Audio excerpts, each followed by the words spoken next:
Assalamualaikum warahmatullahi wabarakatuh. Selamat pagi anak-anak. Apa kabar hari ini? Semoga hari ini kita semua selalu dalam keadaan sehat walafiat. Amin amin ya robbal alamin. Oke anak-anak, hari ini kita akan belajar tema 1, organ gerak hewan dan manusia. Subtema 1, organ gerak hewan, pembelajaran 4. Oke anak-anak, kalian perhatikan gambar yang ada di layar, denah kandang kelinci. Anak-anak, tata letak bangunan, sanitasi, jalan, dan pembuangan limbah kandang kelinci Pak Rudi sangat rapi. Dengan demikian, setiap pengunjung yang datang akan merasa nyaman.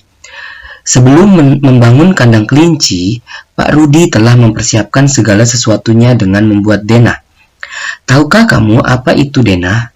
Denah merupakan gambaran tentang tata letak dalam suatu ruangan atau tempat. Gambaran yang lebih luas dibandingkan dengan denah adalah peta. Peta merupakan gambaran dengan menggunakan skala tertentu mengenai suatu daerah. Anak-anak, pada pembelajaran sebelumnya, kamu sudah mengetahui luas dan letak wilayah negara Indonesia dengan menggunakan peta. Dengan peta, kita juga bisa mengetahui kondisi geografis negara Indonesia. Nah, anak-anak, kalian sudah mengetahui keadaan geografis Indonesia pada pembelajaran sebelumnya. Sekarang, kalian akan mempelajari keadaan geografis di setiap pulau di Indonesia. Nah, anak-anak, negara Indonesia merupakan negara kepulauan.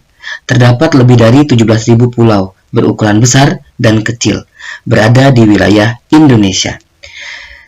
Dari sejumlah pulau tersebut, sekitar 6.000 pulau tidak berpenghuni.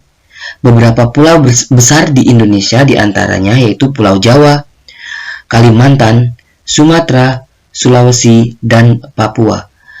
Sementara itu, beberapa pulau kecil yang berada di wilayah Indonesia antara lain ada Pulau Nias, Siberut, Bangka Belitung, Madura, Bali, Lombok, Flores, Ambon, dan Halmahera.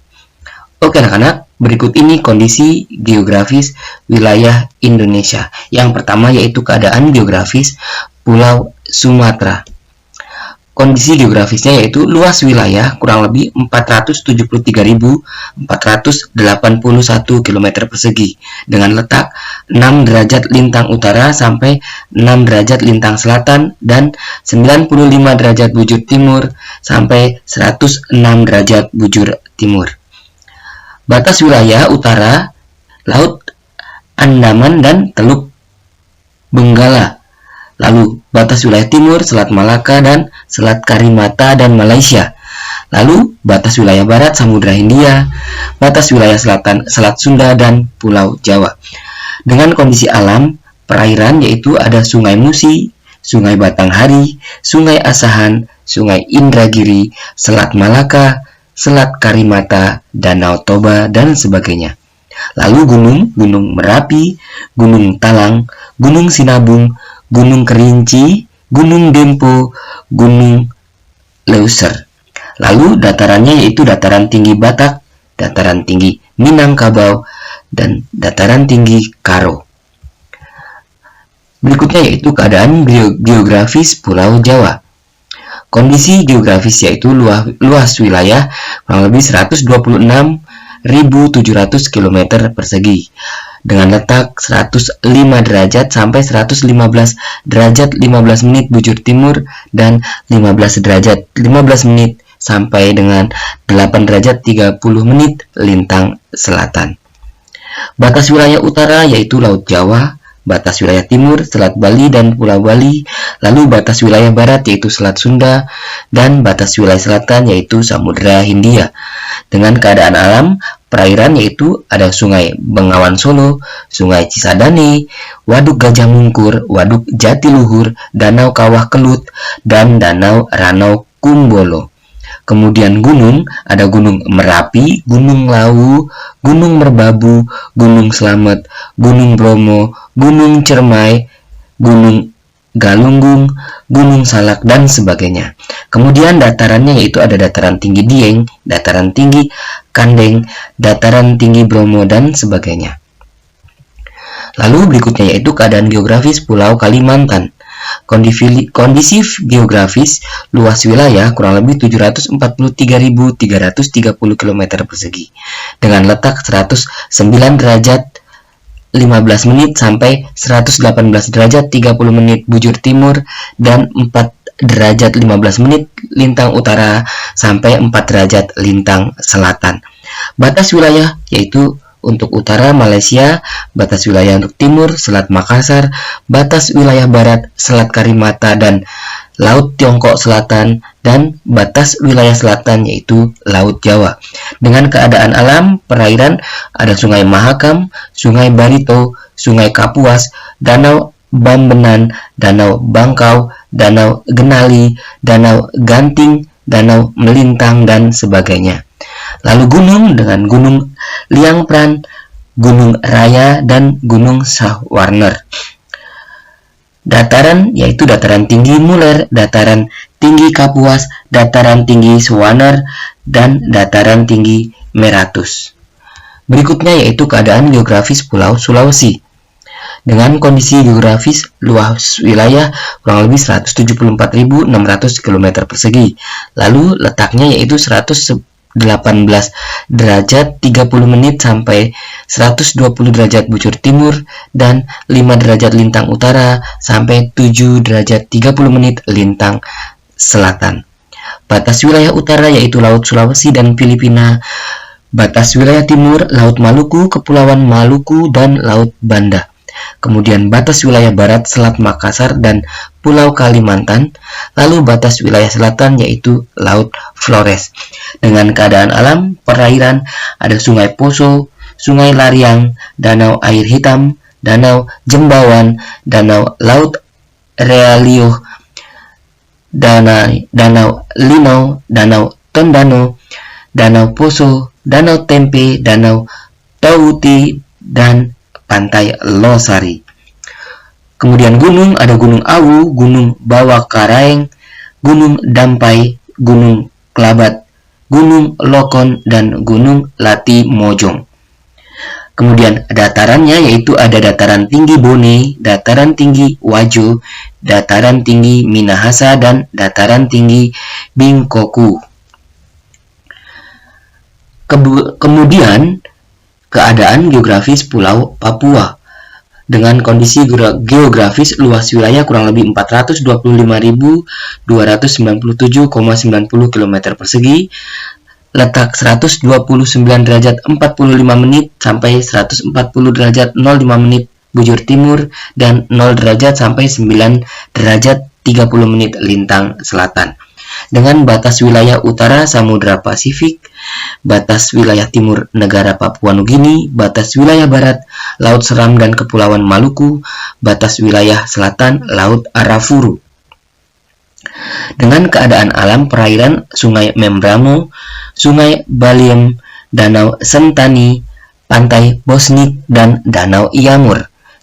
Lalu Gunung Jayawijaya, Gunung Yamin, dan Gunung Dera Baru. Kemudian datarannya yaitu ada dataran tinggi Arfak, dataran tinggi Charles, dan dataran tinggi Sudirman. Kemudian keadaan geografis Pulau Bali dan Nusa Tenggara. Kondisi geografis luas wilayah kurang lebih 74.507,91 km persegi. Batas wilayah utara Laut Flores dan Laut Banda, batas wilayah timur Laut Arafuru dan Laut Timur, batas wilayah barat Selat Bali dan Pulau Jawa, dan batas wilayah selatan yaitu Samudra Hindia. Dengan keadaan alam perairan yaitu Sungai Tukat Ayung, Sungai Bubuh, Sungai Petanu, Sungai Penet, Pantai Kuta, Pantai Lombok, Danau Batur, Danau Kelimutu, dan Danau Bedugul. Gunung yaitu Gunung Agung, Gunung Fatu Timau, Gunung Batur, Gunung Rinjani, dan Gunung Tambora. Kemudian keadaan alam datarannya yaitu dataran tinggi Kintamani, dataran tinggi Bedugul, dan dataran tinggi Donggo.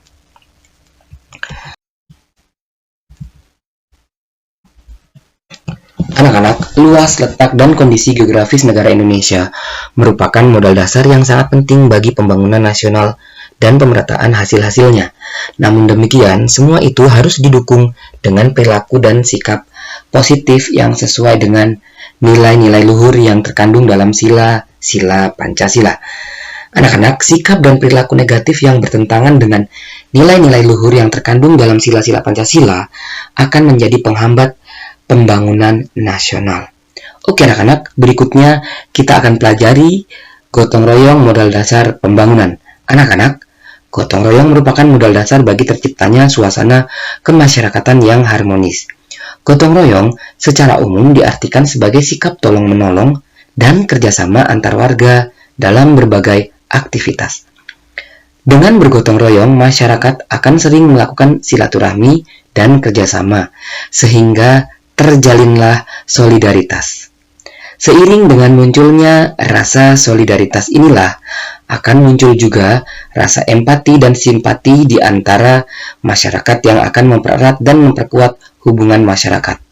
Tidak ada perbedaan dalam prinsip gotong royong. Gotong royong dilakukan demi mencapai tujuan bersama, tidak mempedulikan agama, suku, ataupun golongan. Prinsip-prinsip gotong royong sangat bermanfaat bagi pelaksanaan pembangunan nasional, karena semua masyarakat merasa saling memiliki. Oke anak-anak, selain pengetahuan dan keterampilan dalam beternak kelinci, ternyata Pak Rudi juga memiliki wawasan yang luas tentang bangsa dan negara. Pak Rudi banyak memberikan pengetahuan kepada Edo berkaitan dengan Pancasila dan kondisi geografis wilayah Indonesia. Oke anak-anak, berikutnya yaitu menemukan ide pokok bacaan. Anak-anak, ide pokok merupakan gagasan dasar dalam sebuah paragraf. Ide pokok dapat kalian temukan pada kalimat utama. Ide pokok dapat kalian temukan dengan cara membaca teks dengan seksama, mencermati kalimat pertama hingga terakhir dalam paragraf, kemudian merumuskan ide pokok yang terletak di awal atau akhir paragraf sesuai letak kalimat utamanya. Nah, anak-anak, untuk mempermudah mengenali kalimat utama, yang harus diperhatikan adalah ciri-ciri yang menunjukkan bahwa sebuah kalimat dapat dikatakan sebagai kalimat utama. Nah, anak-anak, berikut ini adalah ciri-ciri kalimat utama. Yang pertama yaitu merupakan kalimat lengkap yang bisa berdiri sendiri. Lalu yang kedua, berisi suatu permasalahan yang kemudian dapat dikembangkan secara rinci. Berikutnya yaitu sebuah kalimat yang bersifat umum dan bisa dikembangkan. Nah, anak-anak, sampai di sini materi kita hari ini. Sampai jumpa lagi pada materi-materi berikutnya. Wassalamualaikum warahmatullahi wabarakatuh.